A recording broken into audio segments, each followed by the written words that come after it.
Hello નમસ્કાર। શું તમને ખબર છે સરકાર લઈને આવી છે ભારત ટેક્સી। હવે ઓલા અને ઉબરની મનમાની નહીં ચાલે।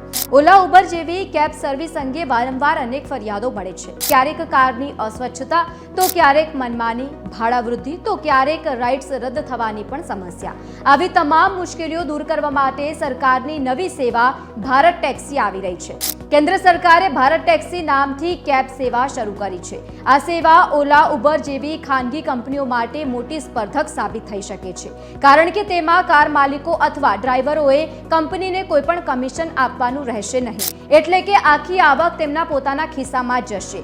એટલે ઘણા ડ્રાઈવરો હવે ઓલા અને ઉબેરની જગ્યાએ ભારત ટેક્સીને પસંદ કરશે।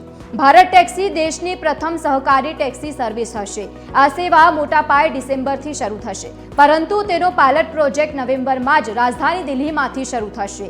આ પાયલટ પ્રોજેક્ટમાં 650 ડ્રાઈવર, કાર માલિકો જોડાશે અને ડિસેમ્બરથી આ સર્વિસનો વિસ્તાર કરવામાં આવશે અને ધીમે ધીમે તે દેશમાં અન્ય શહેરોમાં પણ ઉપલબ્ધ થશે।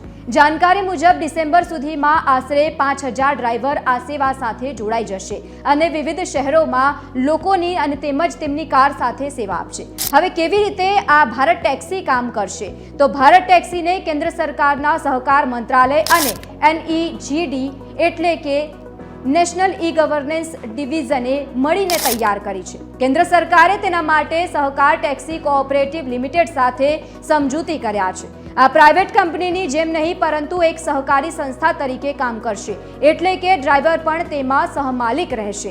આ સેવાને સહકાર ટેક્સી ચલાવશે અને તેના સંચાલન માટે એક કાઉન્સિલ પણ બનાવવામાં આવી છે। જેમ દૂધ માટે અમૂલ જેવી સહકારી સંસ્થા છે, તેમજ આ કાઉન્સિલના અધ્યક્ષ તરીકે અમૂલના મેનેજિંગ ડિરેક્ટર જૈન મહેતાને નિયુક્ત કરવામાં આવ્યા છે। આ ઉપરાંત વિવિધ સહકારી સમિતિઓના 8 અન્ય સભ્યો પણ આ કાઉન્સિલમાં સામેલ છે।